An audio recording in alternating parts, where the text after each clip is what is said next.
Oakley dokley, everybody. Bruce here with some more thoughts from Tumor Town. We're continuing on today with our healthcare stuff, and we're going to talk about why healthcare is so expensive in America. And it's really because of the way the system fell together randomly from events I've talked about in other videos, and the fact that it's a capitalist system. It is a pay-to-play, for-profit healthcare system. And you always have to remember that when you look at how things work. Okay? So when the modern healthcare system really started to evolve in like the 30s, 40s, and in the immediate post-war, World War II years of the 50s and the 60s, healthcare really wasn't that expensive, right? You didn't have a lot of specialists. Those had not been created yet. The technology was there in most basic things, but, you still didn't have PET scans and all these sorts of things. So you were there, but you weren't there, as far as healthcare was concerned, right? There weren't all that many doctors, and whatnot. So when you had markets where geographic markets where you had, say, and I'm just going to be general with this, you had 10 providers in this market, and over there you had 30 in the other town over there. You were going to see higher prices and more procedures done in that market that had 30 doctors in it than the one that had 10, assuming both markets were basically the same, right? They each had 1 million people of basically the same spread of age groups, income levels, whatever. They were the same. But the group that had 30 doctors, they were going to spend more on healthcare than the guys who had 10. Now, why would this be? Well, from a capitalist system, it makes perfect sense, doesn't it? If you are a one-horse guy, right, you're the one guy in the town who can shoe a horse, right? Ain't nobody else does it, only you. You can be pretty generous, right? You don't have to really bust somebody's butt on a price or a cost or whatever, or maybe try to put some add-ons on, You just do what you do. Because everybody's coming to you anyway, you're secure. But, you start getting another guy and then another guy coming in doing what you do. Well, now the market is split. People are going to go over there. They're going to go over there, because they do it cheaper or it's closer to their house or for whatever reason, right? So you're a doctor, you're looking at this going, well, damn, now what am I going to do? Well, now when somebody comes in with, I don't know, some little thing, like a boil or something, I don't know, right? In the old days I might have just said, hey, put a little cream on it, over the next week or so and it will go away, deal with itself, no big deal, because, you could have lanced it, done a little surgical procedure, cleared it out that day and been done with it. But that's a bit more intense and labor and whatever, so you don't do that.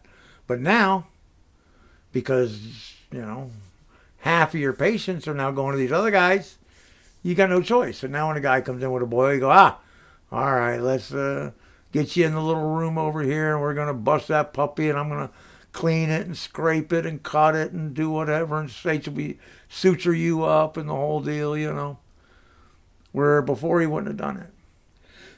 And he's going to do more of it. And he's going to be looking to do more things, things that he might have seen in patients that he would have let go or just, gave him a passing mention. Now he's going to go aggressively after them because he needs the cash flow. Capitalism, right?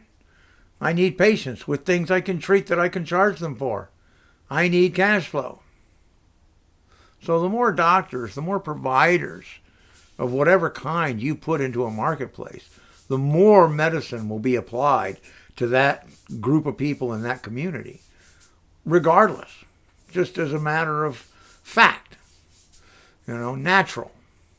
Now, the AMA argued that this was never the case. They argued this for years, even though study after study after study after study showed that it clearly was happening over and over and over again all the time.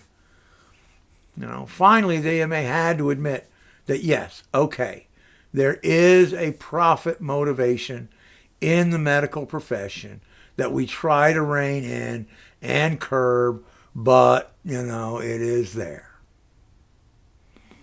So, does the medical system just come at you with things that maybe you don't really need and nobody really does just because they need to make some more money and get some more cash flow? Absolutely. Absolutely. And you have to be aware of it, because you, the patient, are the one who can say, no, I don't think I really need that, or I don't really want to use that, whatever the case may be. It's your call. So keep your eyes and ears open. Think. Don't necessarily say yes right off the bat and believe that the doctor is a god and knows everything. They're not. Believe me, there are a lot of guys out there in practice who graduated at the bottom of their class. You understand me? And there's a lot of them out there who are in it solely for the money. Believe me. Sad to say, but true. So keep your eyes open. Now, one of the other reasons that we are so expensive is because we are not a universal system.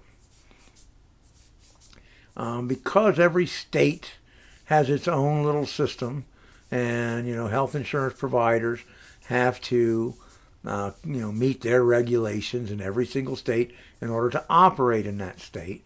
We now have a level of bureaucracy that's built into the system that does nothing to deliver health care to anyone. It doesn't have anything to do with any of that.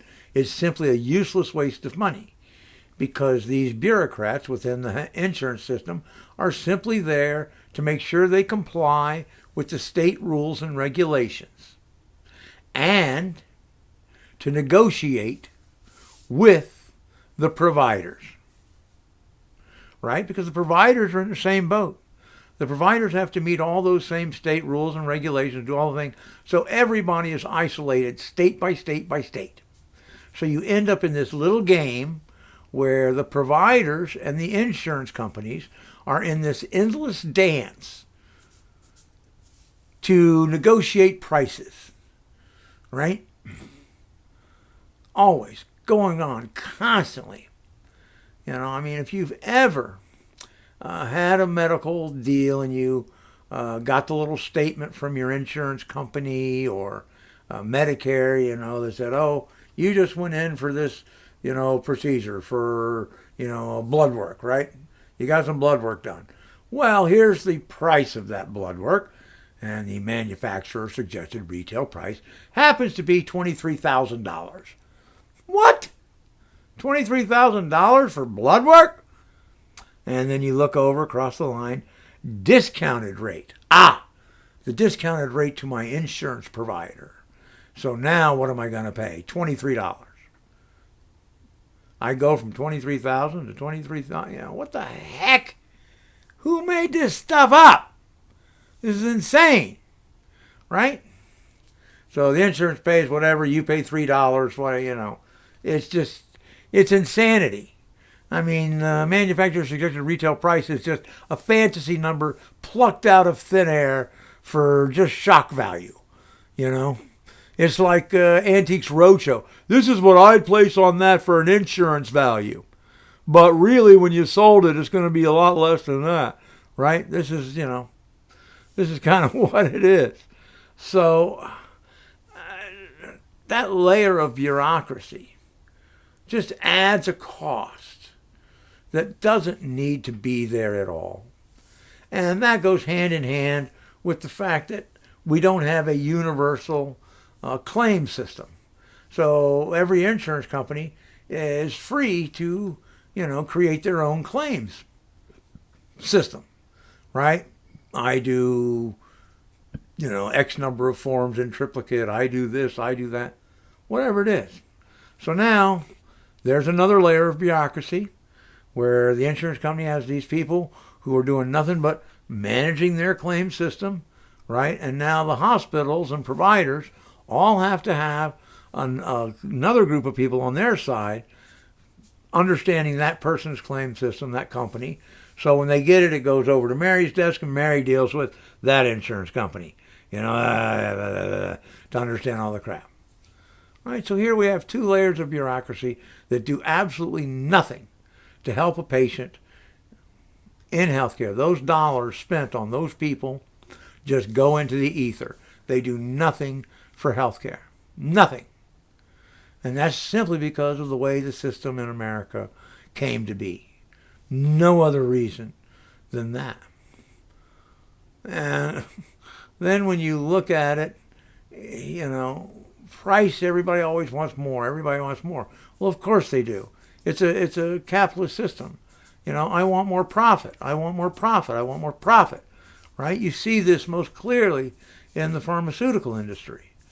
Right? I'm going to buy up every manufacturer of this particular generic drug so only one place makes it now, so it becomes very scarce and the price goes out through the roof and I make a jackload of money. All right? Or I've had a drug on the market for 30 years. I'm going to change one tiny little thing about it and repatent it so now I can jerk the price up again. Right? I mean, there's all sorts of little tricks the pharmaceutical industry uses. Right? And then at the same time, the pharmaceutical industry will look at you in America and say, well, you can't regulate our prices because then we just won't have any money to do R&D. And that is so stupid. That's their business. Of course they're going to do R&D no matter what. That's irrelevant. Because if they don't, they go out of business. Right? It's either that or they just buy and buy and buy other people's creations and hope that'll sustain them long enough to make themselves happy before they're dead. All right, so any of this crap from pharmaceutical companies that, these are fair prices, we're doing our best, and we're here to help people, and blah, blah, blah, is bullcrap. They're in it for the money, pure and simple. Don't ever think otherwise. That's what they're at, Now, every other major country in the world has regulated drug prices, and we have not. I mean, we even had rules on the books that kept Medicare, the largest single insurance group in America, from negotiating drug prices. Can you believe that? Our Congress stepped in to protect the wallets of the pharmaceutical industry to prevent Medicare from doing that. How insane is that? It's stupid. But it's capitalism, right? They got a lot of money. They got a lot of, lobbyists up on Capitol Hill. They get their way. Well, that's starting to turn, fortunately. But, that's the way it is. And then the next thing that really brings costs up in America now are consolidation. Now, back in the day, there were a lot of insurance companies, health insurance companies. But they quickly realized that this was really a game of numbers, right? Market share. The bigger the market share you had, the stronger your negotiation position was with providers for the prices you could get, right? Makes sense, right? Capitalism 101. So they began to consolidate, right? Buy. So boom, boom, boom, boom, boom. So rather than have maybe 100 health insurance companies 40 years ago, you now really have maybe 10. Not even that maybe, who are really big market players, right? I mean, we can think about them right now. United Healthcare, Blue Cross Blue Shield, right? They're two of the big dogs out there who are in almost every state and are huge, right? Have huge market shares. So it's almost impossible for some other insurance company to compete, right? Because they go into the market wanting to try to get in the door, but geez, all I can get is 10% of the market. So my negotiating position is pretty weak. I can't really get good prices from the providers, so I can't give, I have to do one of two things. I either have to try to sell my policies at premium rates much higher than the other guys, or I have to cut my prices to match the other guys and lose money in the hope that I will pick up more and more market share every year until I can actually be competitive. I mean, those are two very bad situations to find yourself in as an insurance company, right?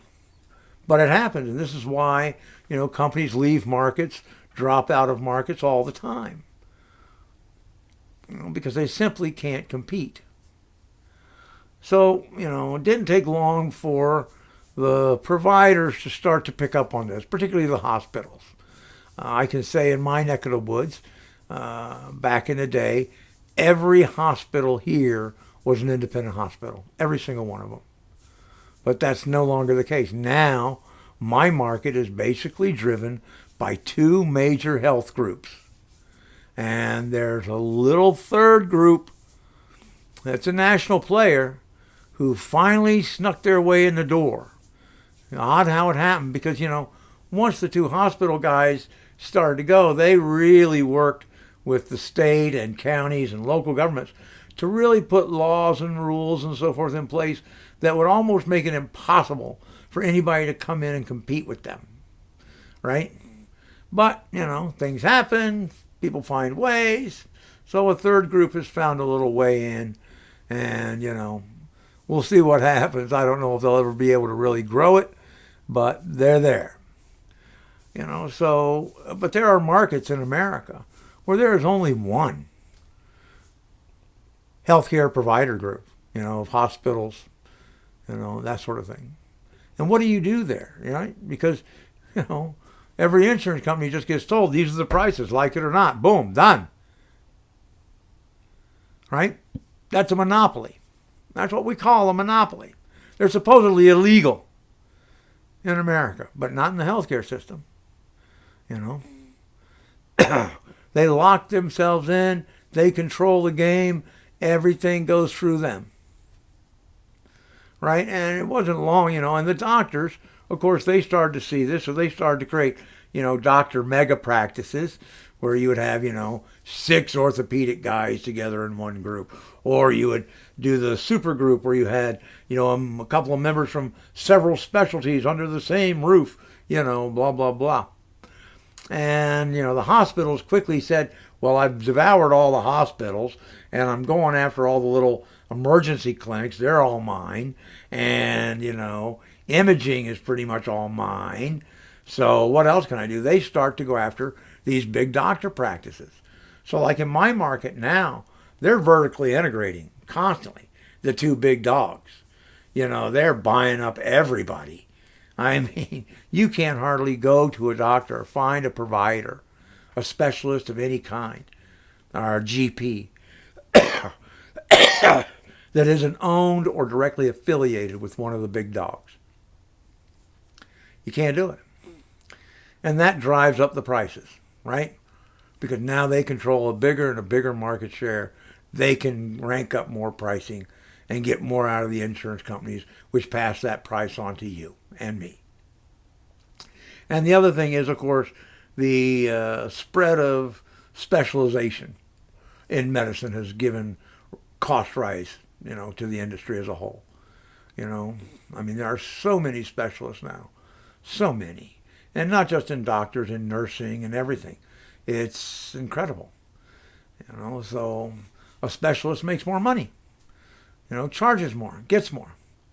Now, the system used to be built entirely on difficulty, right? Oh, you had to spend an extra year in school, and what you do is much more difficult than that guy, right? So they kind of went and said, okay, the primary care physician is at the bottom, because their stuff is pretty simple, pretty straightforward, pretty easy. So the price they're going to get for their services is pretty much at the bottom. And we'll give like the highest level neurosurgeon or a transplant surgeon, they'll get the highest money because they had to go to school the longest, and what they do is the most difficult. And they found that that was really a bad idea because people gravitated to those rather than becoming general practitioners. So now all of a sudden we had a shortage of all the lower level rankings of specialization in the industry. And that hurt the industry badly because everybody came to realize, the general practitioner is a very key element in all this, because if he can lock up with a patient early and they can establish a relationship that can last over 20 or 30 years, then that doctor has a much better chance of convincing, excuse me, of convincing his patient to change lifestyle choices and whatever, to be a healthier person, live a longer, healthier life, and, hopefully manage that better over time. But, it shifted to that a while back, but that's a long road to go.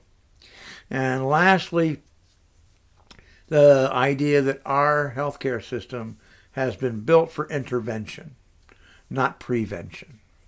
And that's another reason why we cost as much as we do. And, you can see that in the fact that, if you were injured in combat or a car accident or something pretty severe, and you wanted to have the best chance of survival, you would want to go to one of the top trauma centers in one of the major markets in America, without question. They're phenomenal, right? And what they can do. But that's our job. You look at the way a hospital is set up, right? Our laws with the ER. We'll take you in, we'll stabilize you, and let you go. Once we stop the immediate problem and you're stable, then we ooh, what do we do now? Right? We're not good at the secondary because that's not really where we put our attention. Our attention would put on really being good at that interventional need. Not so much caring for you after the fact. You can see that. Anybody who gets exposed to the healthcare system can see that. And that's a horrible, horrible thing. And it's been shown over and over. If you work the other way, if you involve your patients, deeply involve them, educate them, let them know what the heck's going on, what the value is or isn't, and all this, that you will get much different levels of treatment than you get now. And you will have different outcomes. But the healthcare system tends to roll over people. You see it happen, right? They go in, well, I think we're going to run this test, this, we're going to do that, we're going to do this, we're going to do that. Wish them out, Bob. Right? Almost like, a service bay at a car dealer. Right? The guy walks up, okay, we need a brake job, oil change and lube, new air filter, let's check the ignition timings, whatever. Blah, blah, blah, blah, blah. Go. Right? Same deal. And as much as I can sneak in that I can charge you for that you really may not need but isn't going to hurt you, great. Do it. It's just sad. There was a story I read of an ER doctor. A girl came in with a head concussion sort of injury. She was playing softball, I think, or something. And her father came in, and her father was a lawyer.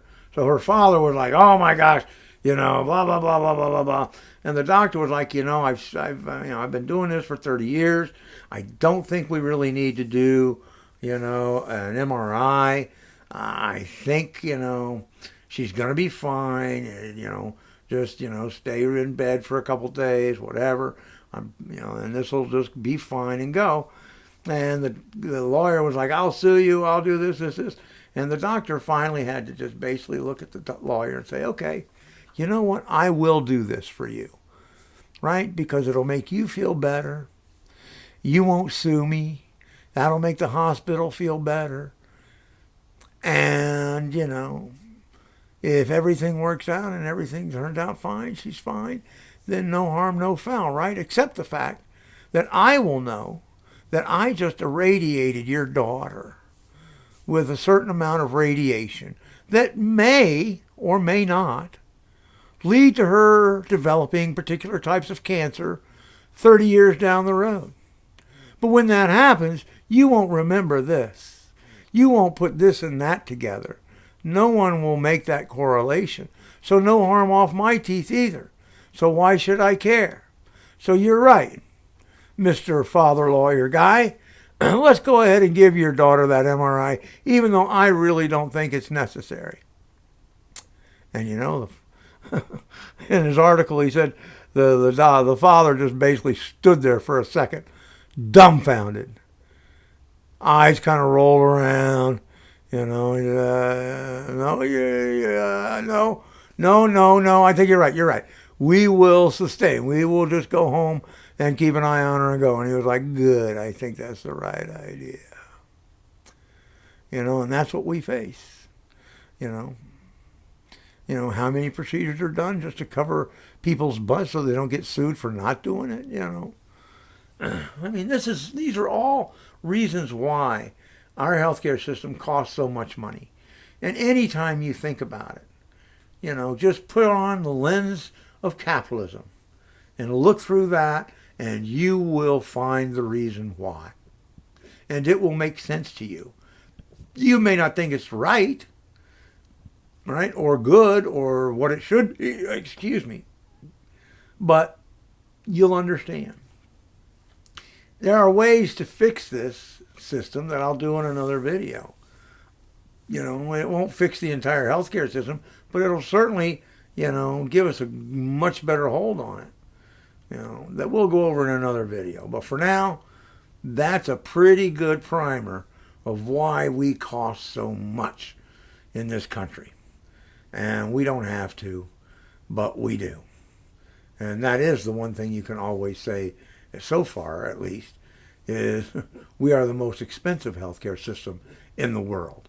And that is true. All right. Thanks, everybody. Peace and hang 10.